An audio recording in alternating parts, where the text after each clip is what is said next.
चलिए एक और न्यूमेरिकल सॉल्व करते हैं रिफ्लेक्शन ऑफ बीम का, ठीक है।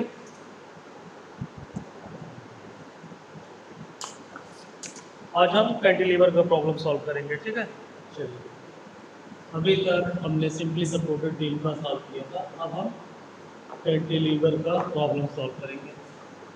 सपोज करिए एक ये पॉइंट लोड है 10 किलो न्यूटन, ठीक। और सब ये बीम का या इसका लेंथ है आपका 10 मीटर, ठीक। और ये इसका सेक और जो भी होगा इस पे आपका ई और आई, ई तो आपका यंग मॉडुलस है और आई मोमेंट ऑफ इनर्शिया है, जो आपका इस बीम के शेप पे डिपेंड करेगा। अब आपसे पूछा जा रहा है डिफ्लेक्शन बताइए बी पॉइंट पे, ठीक। तो मैंने सबसे पहला काम क्या बताया था आपको, आपको ये बताया था कि आप हमेशा पॉइंट लोड हो, चाहे सिंपली सपोर्टेड बीम का हो, चाहे यूडियल हो, चाहे मीडियल हो। अगर यूडियल मीडियल है तो उसको पॉइंट लोड में कन्वर्ट करेंगे और पहला स्टेप क्या है, रिएक्शन फाइंड आउट करना, ठीक है।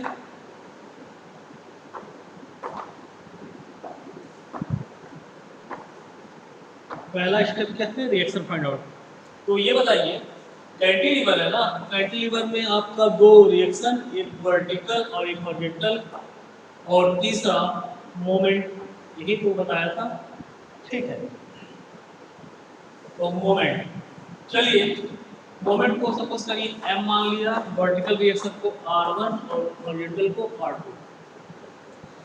तो हमें इक्विलिब्रियम कंडीशन अप्लाई करना है, तो r1 की वैल्यू का समेशन fy इक्वल 0 देखा जाए, क्या बोल रहा हूँ, summation fy equal 0 equilibrium condition में। इसका मतलब क्या है, वर्टिकल अपवर्ड फोर्स इक्वल होगा वर्टिकल डाउनवर्ड के। तो बताइए क्या है, R1 इक्वल 10 किलो न्यूटन। हमें R1 की वैल्यू फाइंड आउट हुआ 10 किलो न्यूटन, ठीक। सेकेंड, हमें मोमेंट निकालना है। मोमेंट के लिए क्या होगा, क्लॉकवाइज है कि एंटी क्लॉकवाइज है, क्लॉकवाइज है, ठीक है। क्लॉकवाइज m, ये एंटी क्लॉकवाइज है, क्लॉकवाइज है आपका 10, ठीक है। इस पॉइंट के अबाउट अगर हम मोमेंट लें तो हम इसको लिख सकते हैं समेशन m a। मैंने बताया था ना, एनी पॉइंट, कहीं पे भी किसी भी पॉइंट पे आप मोमेंट ले सकते हो, clockwise moment equal anti clockwise moment. तो बताइए 10 × 10 100 इक्वल m। आपका मोमेंट a पे कितना आ रहा है, 100, क्या हो जाएगा यूनिट इसका, किलो न्यूटन मीटर। नोट कर लीजिए, मैं 1 मिनट ब्लैक बोर्ड से हट रहा हूं।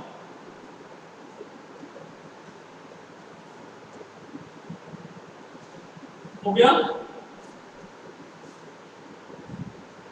ठीक। चलिए तो हम इसको लिख सकते हैं, ये आपका 10 किलो न्यूटन और मोमेंट आपका 100 किलो न्यूटन मीटर। मैं इसको रिमूव कर रहा हूं, ये लाइन।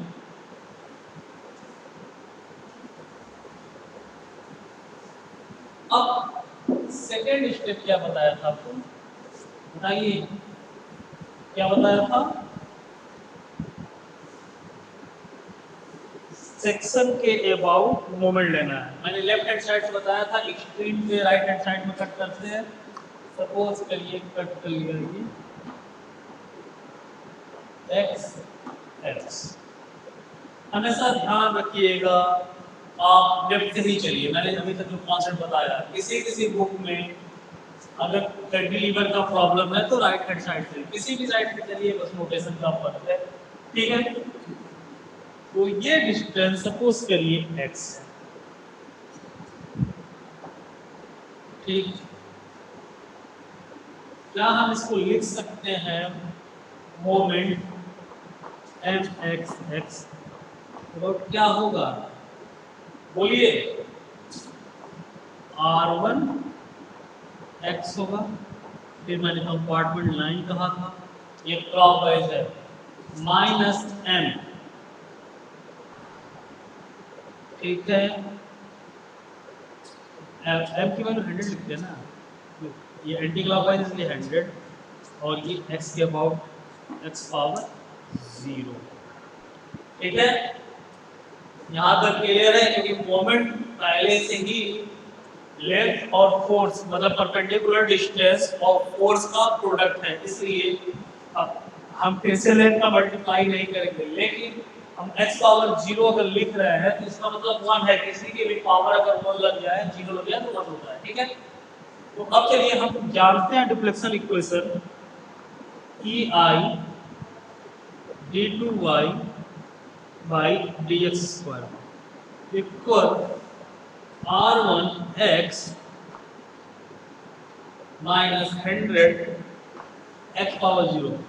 देख लीजिए इक्वेशन, देखिए जल्दी, ये सही है,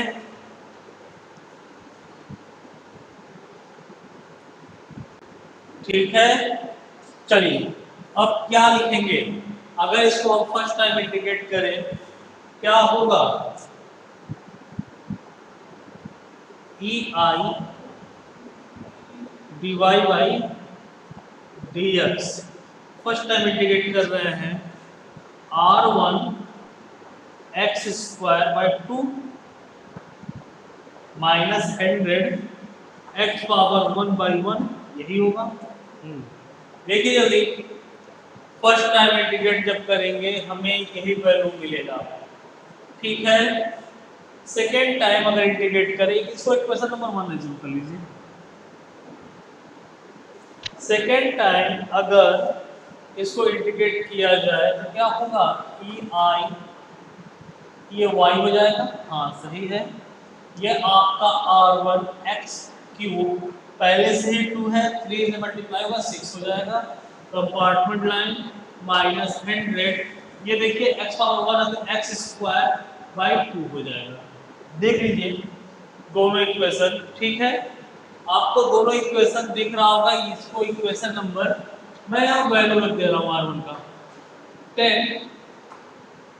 x cube by 6 compartment line 100 x square by 2, मैं यहाँ पे भी R1 की वैल्यू रख दे रहा हूँ 10 x square by 2 compartment line minus 100 x by 1, ठीक है, ये इक्वेशन नंबर 1 यही रहेगा और ये इक्वेशन नंबर 2। अब एक चीज मैं छोड़ते गया हूँ, किसी ने बोला नहीं, क्या क्या मैंने नहीं लिखा है बताइए, देख के जल्दी बताइए।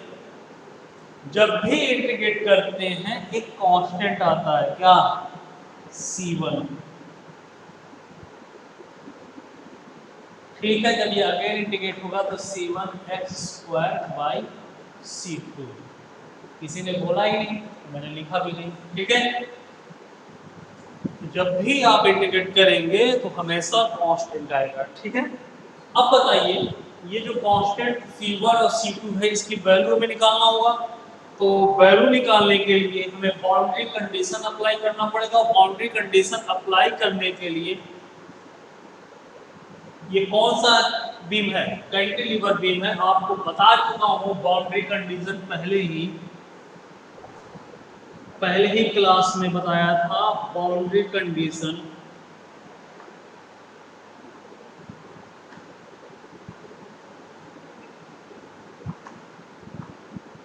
कंडीशन क्या है, x इक्वल 0 पे y आपका 0 है, ठीक है, दूसरा x इक्वल 0 पे dy बाई dx भी तो 0 है। चलिए हम अगर मैं इसको रिमूव कर रहा हूँ ऊपर वाला इक्वेशन, ठीक है, जगह नहीं है तो रिमूव कर दे रहा हूँ।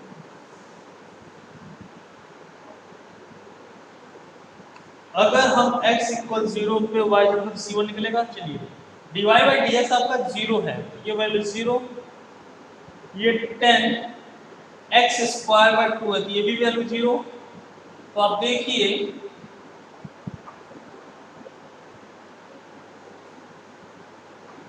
C1। जब x वैल्यू 0 है ये सब 0 हो जाएगा, -0। C1 की वैल्यू हमें मिल रहा है 0। ठीक है, अगर y इक्वल 0 रख रहे हैं, अगर y इक्वल 0 तो x बराबर 0 होगा, तो C2 निकलेगा। देखिए ये 0, ये 0, ये 0, तो हमें C2 की वैल्यू मिल जाएगा 0। ठीक है, तो हम बाउंड्री कंडीशन अप्लाई कर अब फाइंड आउट कर सकते हैं C1 और C2 की वैल्यू, जो कांस्टेंट ऐड हुआ था। ठीक है, अब हमें डिफ्लेक्शन निकालना है। देख लीजिए, जल्दी देखिए प्रॉब्लम, इसके बाद मैं इसको और कॉम्प्लिकेटेड करूंगा। देख लीजिए। ठीक है, चलिए मैं इसको रिमूव कर रहा हूँ। C1 और C2 की वैल्यू 0 है। चलिए, अगर मैं कहूँ स्लोप बताइए x इक्वल L पर, मतलब 10 मीटर पे, x इक्वल 10 मीटर फाइंड करना है। क्या? dy by dx slope find out करना है। तो क्या हो जाएगा, इक्वेशन 1 में देखिए, dy बाई dx ही तो आपका स्लोप है। मैं पहले ही क्लास में बताया था, इसको किससे डिनोट करते थे? थीटा से। चलिए, तो ये 1 अपान ei हो जाएगा। ध्यान से देखिए, क्योंकि जगह कम है, मैं बार बार लिख रहा हूँ और हटा रहा हूँ, तो इसलिए ध्यान से देखिए। ये आपका 10 हो जाएगा और x की वैल्यू क्या लिया जाएगा? अगर फिर इंड पे आना है 10, चलिए बाई 2 स्क्वायर हो जाएगा। C1 की वैल्यू 0 है, -100 मल्टीप्लाई 10। ये आपका स्लोप निकलेगा इन टर्म ऑफ EI। ठीक है, देखिए bracket 10 multiply 10 square divide by 2 minus 100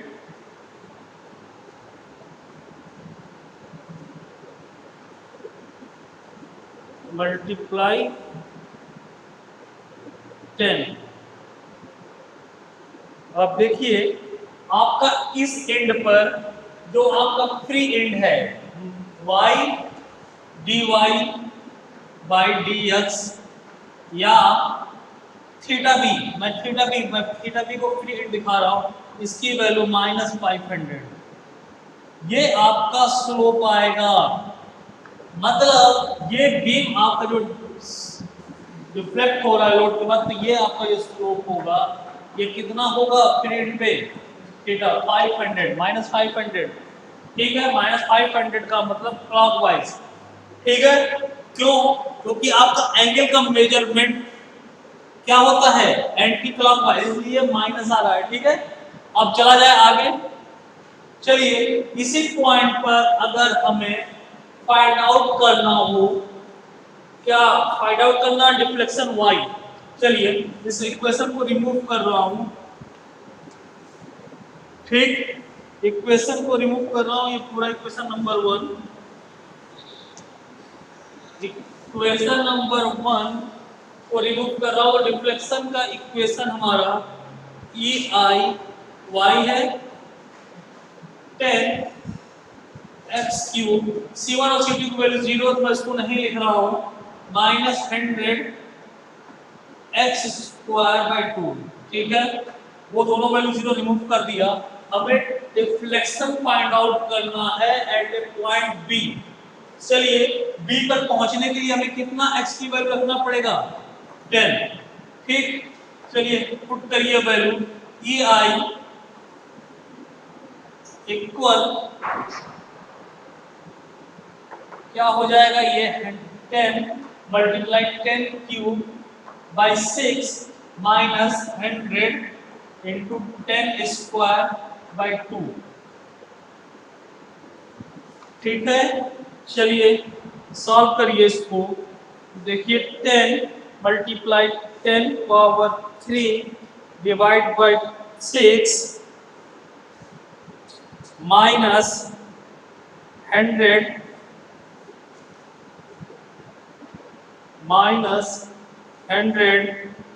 multiply 10 square divide by 2। ये आंसर आपका आएगा y equal y E I equal -3333.33। इस तरह हम डिफ्लेक्शन लिख सकते हैं फ्री एंड पर कैंटिलीवर के लिए क्या y इक्वल 1/ei के टर्म में लिख रहे हैं -333333.33। ठीक है, माइनस साइन रिमूव करें 1/ei 3333.33 डाउनवर्ड। ठीक है, तो ये हमारा y भी निकलेगा कहाँ पे बी पॉइंट में। ठीक है, देख लीजिए, मैं 2 मिनट का समय दे रहा हूँ, फिर रिमूव करूंगा इसको।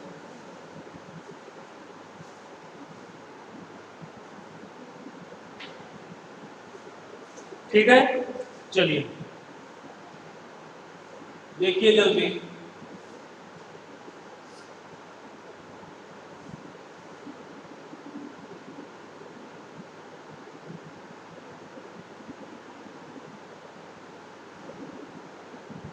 हो गया?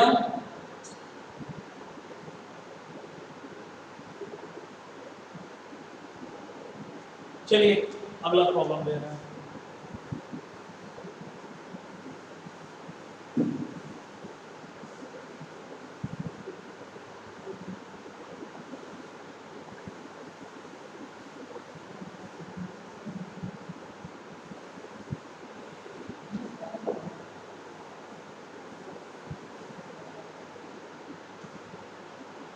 चलिए, अभी तक पॉइंट नोट के लिए था कैंटिलीवर पे, अब कैंटिलीवर में यूडीएल का कॉन्सेप्ट देते हैं। सपोज करिए पॉइंट नोट क्रिएट में 5 किलो न्यूटन, एक यूडीएल हो गया 10 किलो न्यूटन पर मीटर 2 मीटर। एक मोमेंट भी ले लीजिए 6 किलो न्यूटन मीटर। ये डिस्टेंस आपका 1 मीटर और ये 2 मीटर। ठीक है, और इसको हम 2 मीटर इसको भी ले लें। ये आपका ए हुआ, बी, सी, डी और ई। ठीक है, ये नया प्रॉब्लम है, देख लीजिए। इसका हमें डिफ्लेक्शन फाइंड आउट करना है और स्लोप फाइंड आउट करना है। तो क्या बताया था आपको? सबसे पहला काम क्या बताया था? रिएक्शन फाइंड आउट करने के लिए। चलिए स्टेप 1 क्या है? Find reaction. ठीक है, रिएक्शन फाइंड आउट करने के लिए देखिए क्या कौन सा सपोर्ट है, कैंटिलीवर है, सिंपली सपोर्टेड में रोलर होगा या पिन होगा, ये कैंटिलीवर फिक्स है, तो वर्टिकल और हॉरिजॉन्टल और एक मोमेंट होगा m। इसको वर्टिकल को मैं r1 अज्यूम करता हूँ और हॉरिजॉन्टल को r2। r2 कोई भी फोर्स x एक्सिस पे नहीं है, इसलिए इसकी वैल्यू 0 होगा। r1 की वैल्यू फाइंड आउट करने के लिए इक्विलिब्रियम कंडीशन अप्लाई किया जाए तो क्या होगा? कौन सा ये एक्सिस है? y एक्सिस, तो इसको हम लिख सकते हैं समेशन Fy = 0। क्या हो जाएगा? Vertical force upward equal vertical force downward. ठीक है, क्या होगा ये? इसको अगर लिखा जाए तो ये होगा r1 अपवर्ड है, ठीक है, इक्वल डाउनवर्ड क्या होगा? इसको पॉइंट नोट में कन्वर्ट करेंगे 20। ठीक, और क्या है? मोमेंट है, कोई मतलब नहीं है, फोर्स से मतलब ये 5। r1 की वैल्यू आपको फाइंड आउट हुआ 25 किलो न्यूटन। ठीक है, r1 हमें फाइंड आउट हुआ 25 किलो न्यूटन। एंड अगर हम मोमेंट इस ए पॉइंट के अबाउट लिया जाए तो इसको लिख सकते हैं समेशन एम ए इक्वल 0। क्या मतलब हुआ? Clockwise equal anti clockwise. ठीक है, चलिए अगर इस ए पॉइंट के अबाउट मोमेंट लिया जाए 2 और 1 3 3 मल्टीप्लाई 20। ठीक, 3 मल्टीप्लाई 20, क्योंकि इसको पहले पॉइंट नोट में कन्वर्ट करेंगे और मिड पे लगाएंगे। मिड पे 1 होगा, ये 3 हो जाएगा, 3 और 20, ठीक है। प्लस ये उस पॉइंट और क्लॉकवाइज था, ये मोमेंट भी आपका क्लॉकवाइज है 6 इक्वल, ये भी आपका क्लॉकवाइज है। चलिए प्लस 5 4 5 5 to 7 इक्वल m। इसका निकाल लीजिए वैल्यू, तो क्या हो जाएगा, ये 360 प्लस 6 प्लस 35 101 इक्वल m। देख लीजिए 35 प्लस 60 प्लस 6, हाँ 101, इसका यूनिट क्या हो जाएगा, किलो न्यूटन मीटर, अगर यूनिट मीटर है फोर्स किलो, ठीक है। इस तरह हमें m1 की वैल्यू फाइंड आउट हुआ क्या, 101 किलो न्यूटन मीटर, ठीक है। देख लीजिए, मैं ब्लैक बोर्ड से इसको रिमूव कर दूंगा, देखिए जल्दी।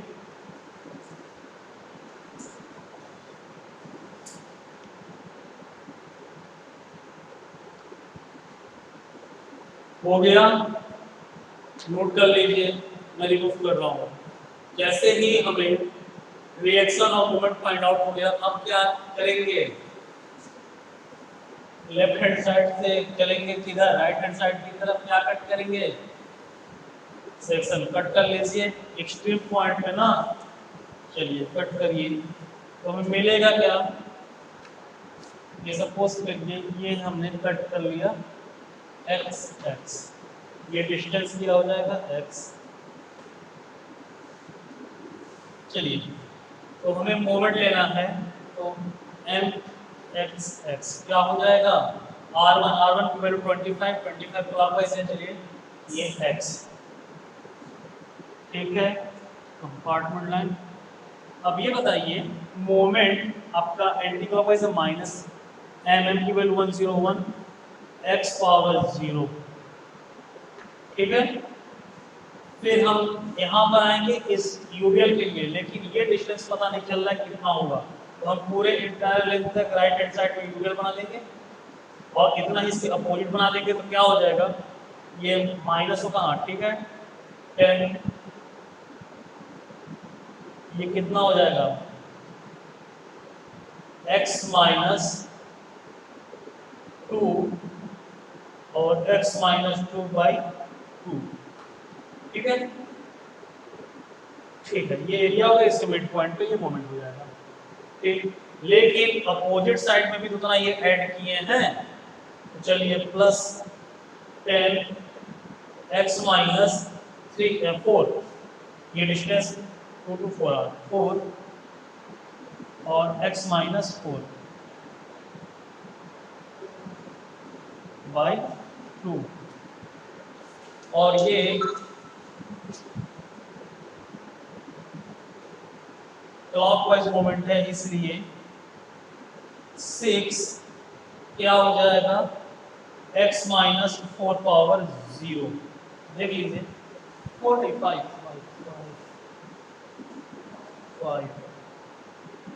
हाँ ठीक है, x माइनस 5 पावर 0, देखिए जल्दी कहीं कुछ छूटा नहीं ना, 25 x हुआ, ये मोमेंट है -10 101 x पावर 0, ये आपका होगा तो डिस्टेंस 2 वर्ड, ठीक है।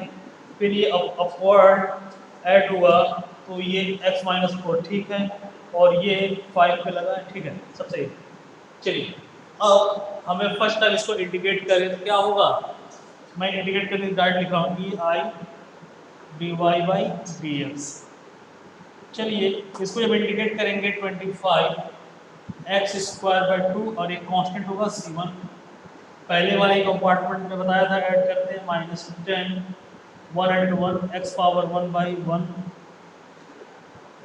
माइनस 10, ये x² होगा, क्यूब हो जाएगा x माइनस 3 का, x माइनस 2 3 नहीं, cube by 6 plus 10 x minus 4 cube by 6 plus 6 x minus 5 power 1/1 देख लीजिए। ठीक है, अगेन इसको इंडिकेट करें तो क्या होगा, ई आई वाई हो जाएगा। चलिए इसको इंडिकेट करेंगे 25x³ बाई 6 और कांस्टेंट पहले था तो ये C1 x हो जाएगा प्लस C2। ठीक है, इसको करेंगे -10x² बाई 2 हो जाएगा। हाँ ठीक है, माइनस 10x-2 पावर 4/24। हाँ नहीं, हाँ 24 plus 10x-4 power 4/24 compartment line plus 6x-5 square by 2। ठीक है, देख लीजिए। अब हमें बाउंड्री कंडीशन अप्लाई करना है। तो मैंने आपको बताया था बाउंड्री कंडीशन अप्लाई क्यों करते हैं, क्योंकि कांस्टेंट की वैल्यू फाइंड आउट करना है। ठीक है, अप्लाई करिए बाउंड्री कंडीशन।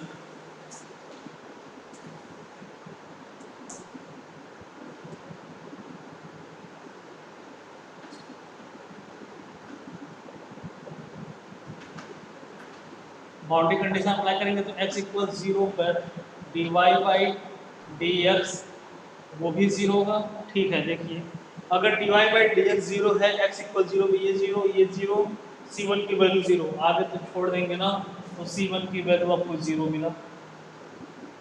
फिर x = 0 पर y भी तो आपका 0 होगा, तो c2 की वैल्यू क्या होगा, ये भी 0 होगा। देखिए ये 0, ये 0, ये 0, ये 0, सब 0। ठीक है, C2 की वैल्यू 0 होगा। देख लीजिए, तो इस तरह C1 और C2 की वैल्यू 0 हुआ। अब हमें स्लोप फाइंड आउट करना है। सपोज करिए हमें स्लोप फाइंड आउट करना है बी पॉइंट पे। पिछली बार मैंने आपको फ्री एंड पे निकाला था, लेकिन अब हमें बी पॉइंट पे निकालना हो स्लोप। तो क्या करेंगे, क्या वैल्यू पुट करें x की। x इक्वल, मैं इसको रिमूव कर रहा हूँ बाउंड्री कंडीशन जो लिखा हूँ।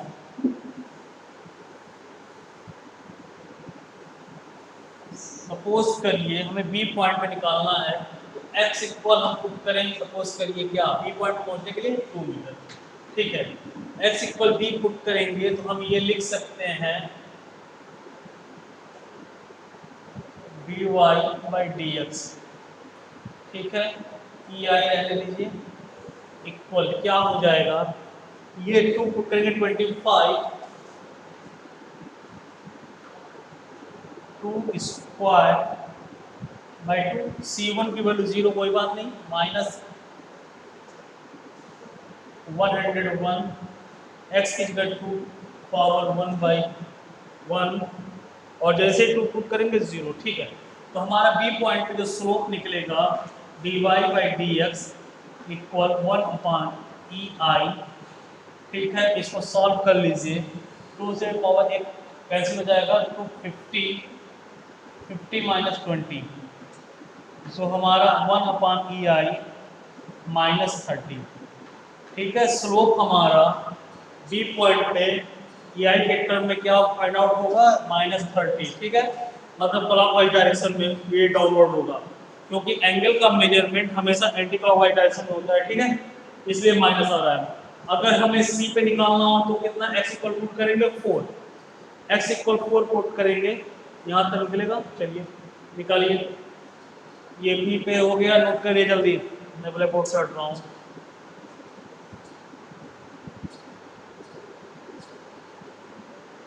चलिए अब हम सी पॉइंट पे अगर निकालना है, डिफ्लेक्शन को आप निकाल लेंगे, मैं इसको रिमूव कर रहा हूँ।